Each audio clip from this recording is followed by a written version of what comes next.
Hello, I'm Nate the F. And what did I just watch? Hey, what did we just watch? Oh boy.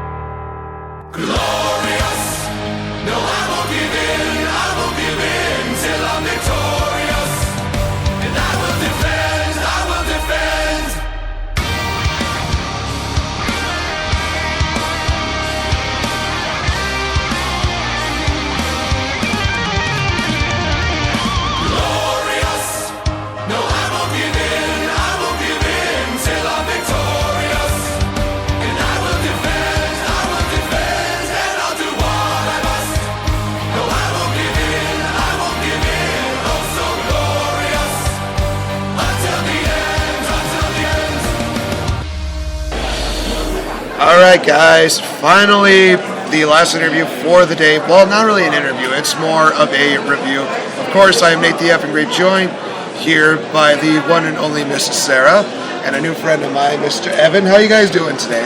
Great, how are you? I am doing good. I can tell by the big smile that you had quite the day, So of course, they are joining me here, and we're going to be talking about one thing and one thing only, and that being the... I could do it better, but my voice is still a little bit raspy. So we're talking about Wonder Woman.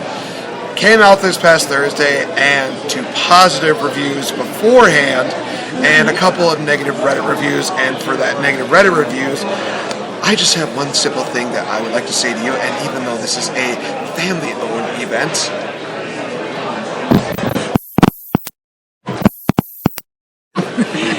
I am sorry, but I loved everything about this movie, and even if some people had reasons to hate it, there's still more reasons than not to elevate it to say, okay, well, this may have this issue here, but it was still elevated because it had this amazing, quality here.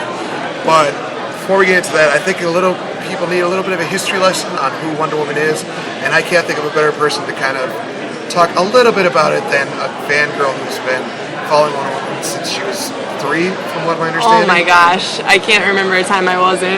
So basically, when you were in the womb, you were born-bred Wonder Woman fan. My mom was Hippolyta, let's be honest. Okay, well, fair enough. So please, Sarah, who is Diana Prince? Okay, so I'm going to start off to just give a little bit of a justification as to why I may have some credibility. I was Wonder Woman at Six Flags for a few seasons. I worked at a game store and a comic store, so I was kind of like the resident Wonder Woman expert. And when I was younger, I had a few body issues because I'm 6 foot and I got picked on a lot. So everyone has their hero when they're growing up, and she was mine. An Amazonian body doing such amazing things taught me how to take up space and be proud of who I was and not to be shy of that. So I've been following her for as long as I could remember. And as far as the movie goes, the movie was awesome. Her history... Okay, so I'll say this. The movie was awesome, but there were a few things that I wish they had either done more or less of. And one of the things I wish they had done a little more of is go into the history of who the Amazons are. Well, I should actually point this out, guys. There will be spoilers with this episode, so if you have not seen it, I would probably suggest go seeing this movie and then coming back to listen in on this podcast. So here's your warning.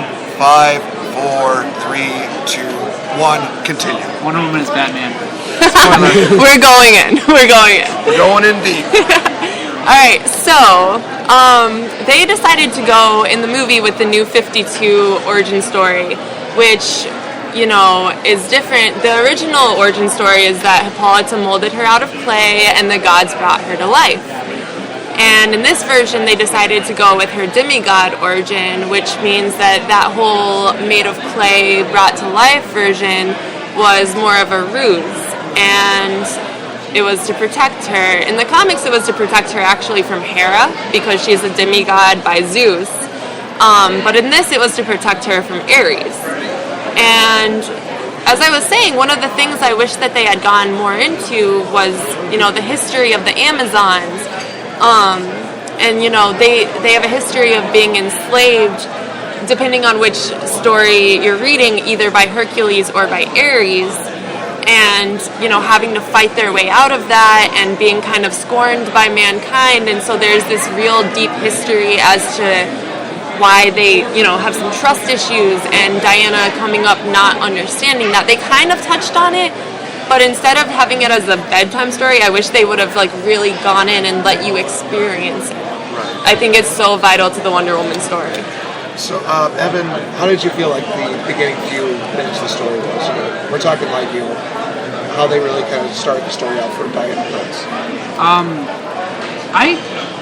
Overall, as an overall view of the movie, really liked it. The opening sequence from the first and second act, first hour and a half, where it's the build up, and where she's talking about her past, building her up, origins. I thought it was really cool. One thing I really did like is that, she had the lasso of truth, she had her gauntlets, she had all the different stuff. But they didn't take time to be okay, this is where this rope came from, this is how this was made. Yeah. They didn't bog you down with all the mythos. It's if you don't know it, that's your, not, I don't want to say that's your problem, but if you do know it, it adds to that story where this is the God Killer, it's explained differently. It's not even it was forged through a volcano and outed into thousands, it's not that kind of big, but it's just if you know your stuff, you're going to enjoy it more, but you don't have to know it in order to get the full experience. Yeah, and I kind of do also agree with both of you guys, because when, at first hand, thought everything worked out perfectly, but then when you guys broke it down, it did make more sense that, they should have really progressed more on where these weapons came from. I thought they could have done her training more than what it was.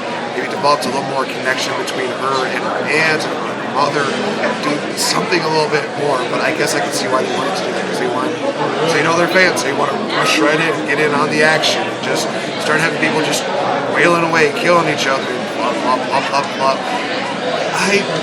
I think they still did a good job of explaining the kind of connection that Diana had with her mother, and just, of course, every mother-daughter deal is just going to have to do where they have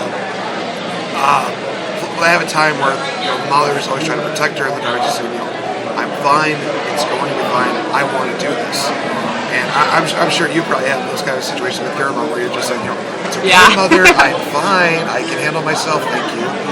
But yeah, I think just that first brief deal before the plot really starts to get good. How they presented the Amazonians, I thought they were pretty good. I do agree that they should have probably progressed explaining certain things more. Like you guys mentioned, the weapons, the armbands, everything that goes into it. The bracelets of submission. The bracelets of submission. Yes. God, that sounds like a sexy deal. Sorry, I got to get my mind out of the gutter for a minute there, but just the build up beforehand, it seemed really good. I see your point, and I do agree with you that maybe they should have done, or especially explaining where she came from, because I think they just it's she was made out of clay, but they kind of just brush that off. It's every now and then she'll say made out of clay, and there's a little joke in there. It's that baby's not made out of clay. It's okay, well, why couldn't they have just addressed that more? Then maybe the story would have been a little more funny. But that being said, yes. The Amazons were intense, and I'm not going to lie to you, there were a few times I teared up during this movie, just because it was so beautiful to see these things come to life that I have been reading about and looking at art of for so long. And one of the things for sure was the Amazons, oh my god, the fighting, the stunts, the choreo, that was stunning. Was the Volta's sister, was that the girl from House of Cards? Is that the opposite of Kevin Spacey's kid? That was bothering me. It still is. I keep on forgetting to look it up. Maybe. But the who trained Wonder Woman, I can't remember the character's name right now. Maybe. I've not exactly gone into House of Cards, Game of Cards, whatever. Yeah. I was trying to remember the actress's name or see if that was her or not. Right. It's bugging me. Now I just thought about it. Yeah, I don't I did like the Amazon suit, to go back to what you were talking about. That was kind of my sidetrack mind. That was so cool. I can't even lie. Like, I was fangirling the whole Like time. the arrows that they were shooting out of the grounds, like the one girl during the training was like standing on a pedestal, people were trying to knock her off, and she was just like, get out of my way. It's just one of those things where you're just surprised at how these stunts looked, and it's like, oh my gosh, this actually looks like these women could actually get destroyed, or just, I mean, especially the, if you know her name, please, by all means, I mean, I know I'm going to piss off a lot of Wonder Woman fans. It's like, how dare you not know her name? The African-American woman who basically seemed unstoppable. So the thing about Wonder Woman comics is that the names of the Amazons do change. The way that Wonder Woman's been written, there are certain characters that are so important that they never change. Hippolyta will always be Hippolyta. Diana will always be Diana. Donna will always be Donna. But like the other characters, it really changes from storyline to storyline. And so the names that they used in this storyline, like, is not the same for every storyline they use. So it's not super duper relevant to, like, you know, they're more plot devices Right. than anything. Well, I would just say, go back to my thought of with her, you know, she was just, of course, a masked person. I would thought that they would have said, like, you know, she's the one that's going to lead us to victory, and she's the one that's going to, you know, give us free or something like that. They really kind of just showed her off a little bit, and then that was really it. I guess that's good because that makes, you know, every Amazon equal in their own right. But I would have thought that she would have been a bigger part of the story. Like, you know, Diana would have to prove herself by either beating her or something like that. Well, where I thought it was going, every other storyline, there's been, for Diana to leave a contest where the best Amazon takes Steve Trevor back to the world of men. And they changed it for, like, you know, the fight against the Germans, which was really cool. It gave them the, you know, their first glimpse of World War, was it one or two? Yeah, World War One. But the thing about it was that it did kind of detract from the original Wonder Woman, like the origin story. Whereas, like, what you're talking about, like, you could have seen her go head to head against those other Amazons. And they did kind of, you know, touch on that when they had her training and she defeated all of them. But I think it would have been more intense to see the actual contest that was supposed to take place. I think the main thing is that the Amazons have they're confirmed that they'll be in Justice League. So it's also showing that what they can do when they're put together as a massive army going against whatever they're fighting in Justice League. So Never thought of that. yeah, so It could happen. I mean, Justice League is just, like a few months November. away, actually. November, yeah. I cannot wait. because like they're gonna have Atlanteans team up with the Amazons, and then they're gonna have one big army fighting. You know, So obviously, before we get too ahead of ourselves, obviously, with every great, you know, story that happens, there's always this kind of plot or this kind of game changer. And obviously, Q, Steve Trevor, he comes in, unbeknownst to him, to this random island. And I know you're going to have a lot to say about, you know, his character and a lot of some of the things that go on to him. But let's take this one step at a time. So, the introduction, of course, of his character, he just happens upon this island by accident. And then Q, the Germans, they come in, and we have this big war between the Germans and the Amazonians, which was really good. I was very surprised how well they did that. And one of the first of two times where I actually almost cried, and that was when Diana's aunt saved Diana by taking her own life and blocking a bullet. And, oh boy, it did that. And it's just one of those things where you just see all the influence that she had on Diana, and that's one of the reasons why it hit me so hard. It's like, you know, this is the person that's trained, this is the person that's just helping her survive, and now she's gone. Just What's interesting too is that, you know, that may have been, depending on how, you know, the mythos to this particular storyline goes, that may have been her first brush with death, was losing all of her sisters that she lost in that battle. In Paradise Island, in Themyscira, they're immortal. They did not touch on the goddesses in this story, and that really bothered me, but they were actually granted immortality and eternal youth, And so unless something happened to them, it would not be unreasonable to think that that was her first brush with death. You know?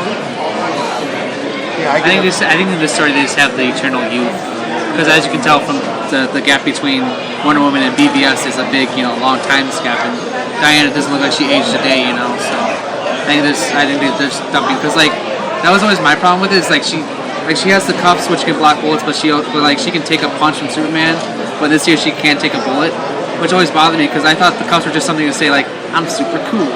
I don't need to block your bullets if I choose to because I am that cool, But it's a different thing. The difference between the movies and the comics is that power bars change and who's stronger than who, what's strong, what abilities they have, and it's just a different way to look at it. Yeah, I can't see where that comes from. So, let's talk about the chemistry between Steve and Diana, shall we? Oh my god. And Okay. Sarah is, she's looking forward to talking about this because this was probably one of the biggest things that she went on to really just go on a bit of a, I wouldn't say a rant per se, but It was close. She talked at length about this. So, by all means, you had a bit of an issue with how it was, and I can't really, describe how you put it the way that you did.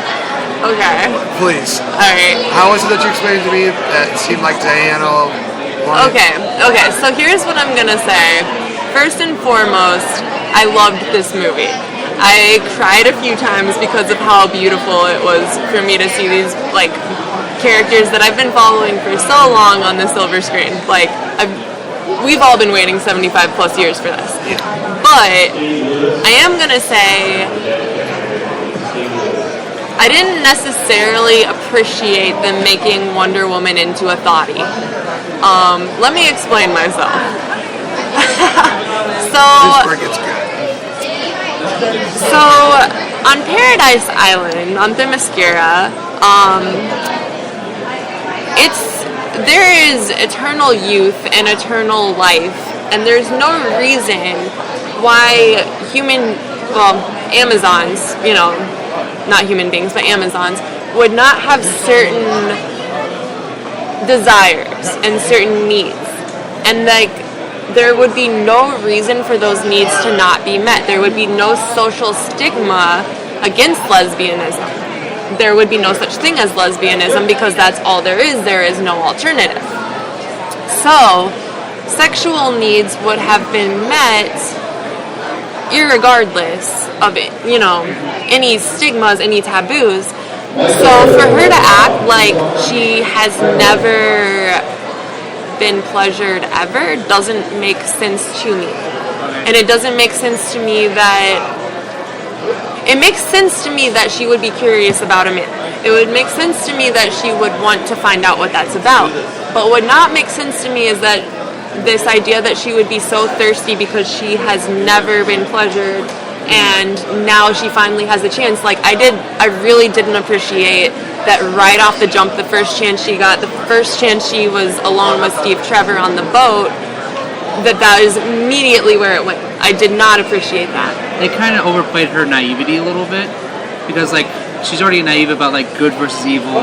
Because when he first meets her, he's Steve Trevor says those are the bad guys, and she just assumed that the Germans she was fighting were the bad guys. Where you can see on both sides, good and bad is the gray line. That's and she definitely I do agree with what you're saying. Now I understand how you described it because she's a little too naive for who she probably is and how she was brought up in reading. That makes sense. Another thing about Steve Trevor too, he was a perfect gentleman. Yeah. And you could see why, he saw these women that he should, blatantly, he should respect them. But, in the 2010 animated series, or animated movie, he was a little bit of a sexist nonetheless because of the time period that he came out of. Which is, understandable, the time period he came out of. But I think that it's almost better for him to have that little slight sexism that would have existed in his culture, and for her to have that slight sense of it's almost feminazi because of where she came from. And what I think that would have created between them is room for growth and room for understanding how the sexes relate. I wish the movie hadn't shied away from gender relations and sex relations and how women and men relate to each other and how they're different and their viewpoints. I think that there were certain things that are really important in general to Wonder Woman's storylines, and as a woman I like reading them because they make me think about what would it be like to be a man? What would it be like to be a woman other than me who's grown up in a different way? What would it be like, it makes me question things, and it's room for dialogue. And I think that DC got a little bit scared of alienating half of its audience, which I do understand, but for something that could have been so thought-provoking and so discussion, generating, they shouldn't have shied away from it. Not for Wonder Woman. DC is kind of known for that, where like you read a lot of the Marvel comics, where like you get something like Luke Cage, they go into the very African American, how they're treated, well, throughout Luke Cage's comic book span of how he's treated in different generations of being African American, where like you got somebody who's cyborg, the storyline isn't the same, like the race versus how people are treated, stuff like that. Where Marvel does more of that controversial stuff and dives into it and try to break some. DC kind of safe is one word for it, but they're also more about just the big action fighting, developing good versus evil. Yeah. More than developing stereotypes or showing real world implications more than Marvel does. I think that going back to what you guys were talking about, you mentioned the word naive when it came to Diana, because I used the example before. If you take me away from civilization for 2 years and then bring me back to modernized civilization, obviously I'm not going to be able to connect with every single piece of technology. I would still be like, what is this? What is this thing? So that's one of my points. To your point about seeming like she was very, I don't know if the word invested in finding out more about Steven, a little more, trying to get maybe a little more closer. I mean, the joke was there about they had like 12 books about basically what sex was, and it wasn't one of those things where it popped up to me like she was either getting pleasure or maybe she was actually seeing what was going to happen between the two of them. It was just one of those things where it was just like she's basically she's young, she's naive, she's young. It's like I don't have a problem with talking about it. I have a problem with this was how I was raised. This is how it was done. I mean, the scene where she's flying with him, sleeping right next to him. It's one of those things where it's like I could see where people can make an assumption.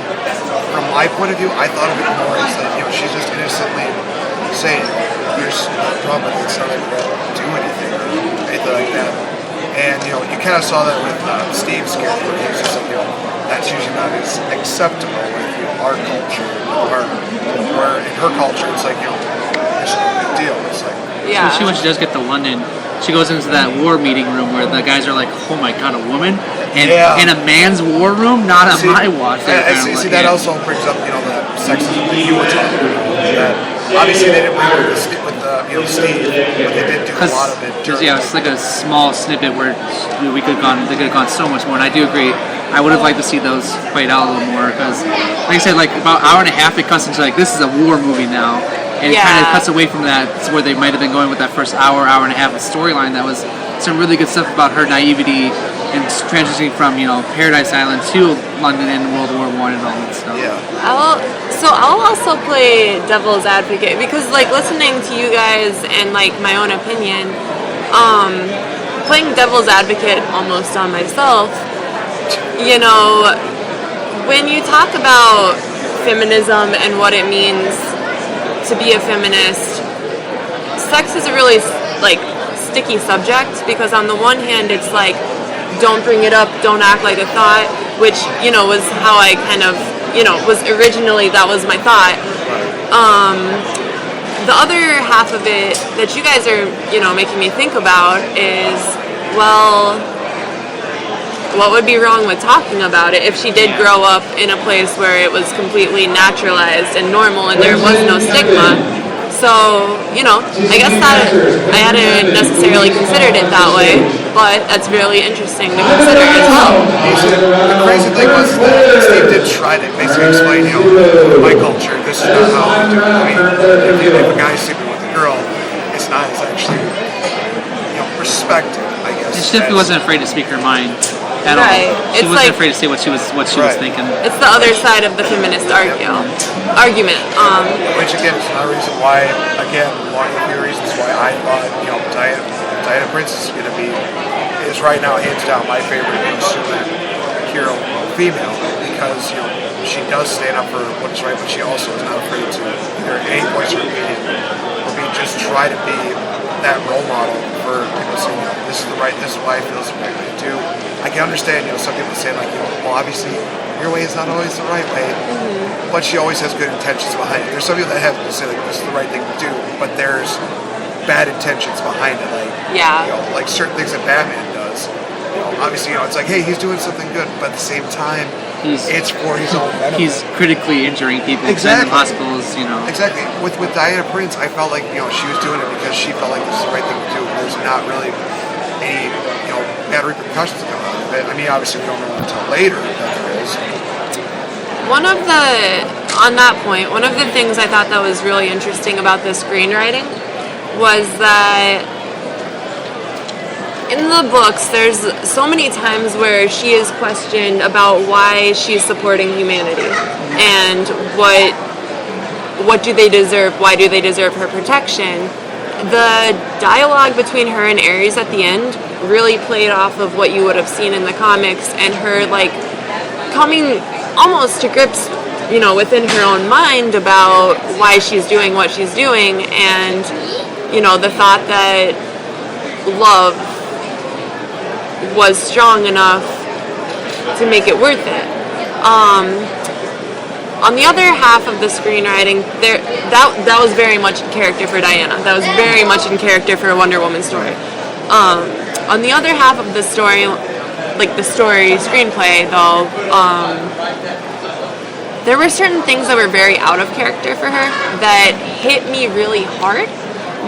Maybe I was just too sensitive to them, but there were certain lines, such as what you brought up in the war meeting.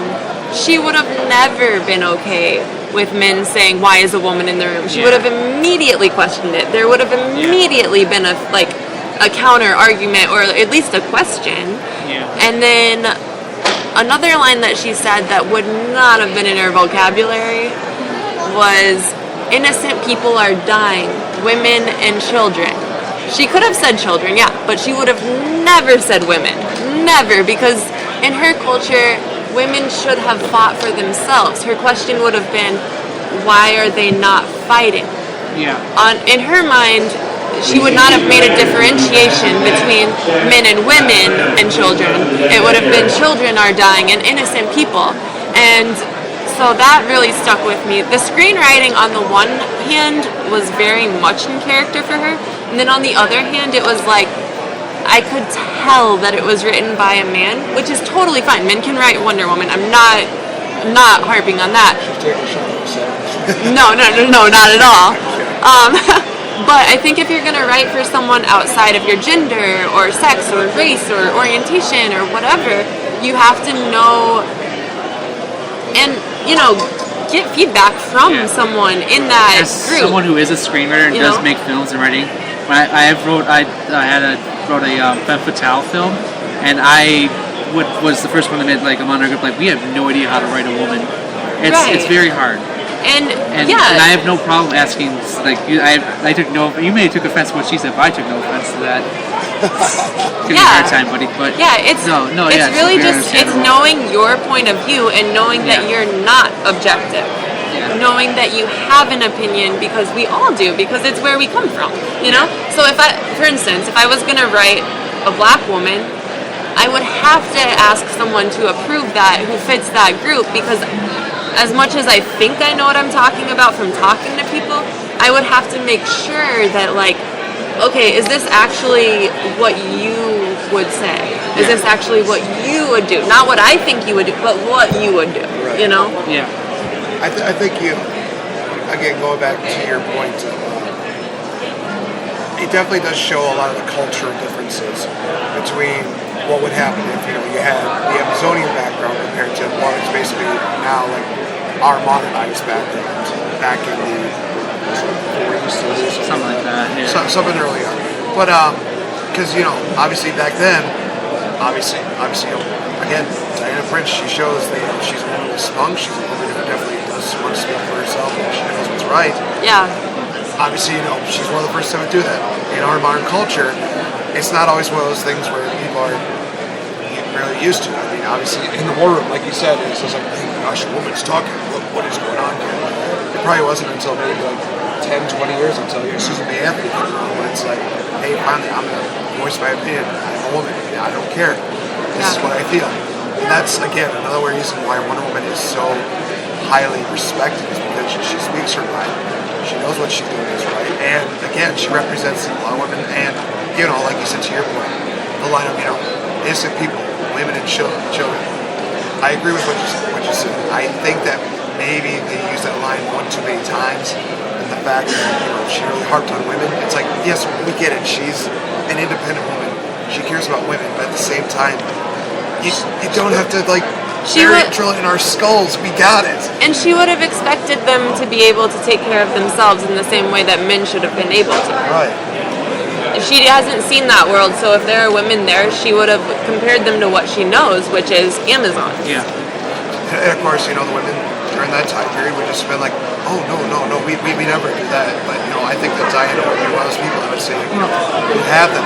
You're stronger than you think, which is, again, one of the best quotes that I remember from that movie. It's like, you're a lot stronger than you think you are. Yeah, that was nice. That was the one that just kept ringing through my head every single time Diana was fighting. It was really nice to transition at the end from her from being like, because originally it kind of felt like why she wasn't at her fullest potential was that her duty was more like a job, where towards the end when she was talking to Chris Pratt's character about it came more like I'm not doing this for the gods to slay Ares or anything like that. I'm doing this not because the human needs me, because this is what I need to do. More like because I believe in this. This is what I believe in. It's not because I have to. It's not because other people want me to. It's because I want to do it, kind of thing. Right. And that was a nice transition towards the end. And Ares was awesome. Ares was awesome. I was so happy DC's improved their trailers because Ares was not showing up at all in those trailers. And when we finally get to see him on the screen in that epic final fight, it was really good. Honestly, that part really took me by surprise because honestly, what I thought it was going to all boil down to is that they're going to mention that she's going to talk about Ares, but it's kind of one of those things where I thought maybe it's going to be a longer quest, or maybe it's just one of those things where Ares is just not necessarily there. But again, Steve Hibbett said, it's not always Ares that does it. It's just that some people are just bad people. It's not always because of Ares that this happens. I thought it was going to more hit on that, but then the swerve, they bring Ares into the deal, and I'm just like, okay then, we're going to get a final fight out of this, and oh my gosh, was this fight just absolutely wonderful, to say the least. What was perfect about that fake out too is that it gave her a minute where she had to think about, what if there is no big bad guy that you can center all the blame on? Yeah. What if the people that you're defending may not actually deserve your protection? What if that really is the case? Yeah. And then when he comes back, there's the testament, are you still gonna defend them, whether or not, they are this righteous, innocent group of people, or at that point, do you just let them hang, because they aren't perfect. They don't actually necessarily deserve your redemption. Is your love for mankind and what you've learned and connected to through the characters that you've met and through the experiences that you've had with them, is that enough for you to still want to help them, despite the fact that their problems really come from them and their imperfections? Yeah, it'd be interesting to see what they do with a potential sequel, because as we know from our history, we got World War II, Vietnam, we got all these different wars. So now that she's slain the God of War, what does that change for our history, or what's it going to affect her if they do keep going with this? Wonder Woman movies take place before Justice League and Batman Superman and all that stuff. Kind of seems to see how she reacts to that, because because now she knows that it's not always Ares. Because as he said, he's like, I never started this war. I just whispered, and they did the rest for me. You know, he Yeah. didn't have to push them over; they pushed themselves over. I think again, one of the issues that I had, and I think I remember discussing with this heavily, was how it kind of ended was where it showed the clip of her having that flashback, the final scene between her and Steve, where he goes off to get rid of the gas. And, you know, it was more focused on that, where it was more focused on, you know, love for humanity that brings her to finally get that full potential. What I would have preferred was the voice of, you know, her aunt just saying you're stronger than they just have that kind of ringing through her head, having her remember that, because then I would again show that she is strong, she's independent, and that, you know, love is a good, beautiful thing, but it shouldn't be the one thing that, you know, makes a person. It shouldn't be the one thing that makes a hero.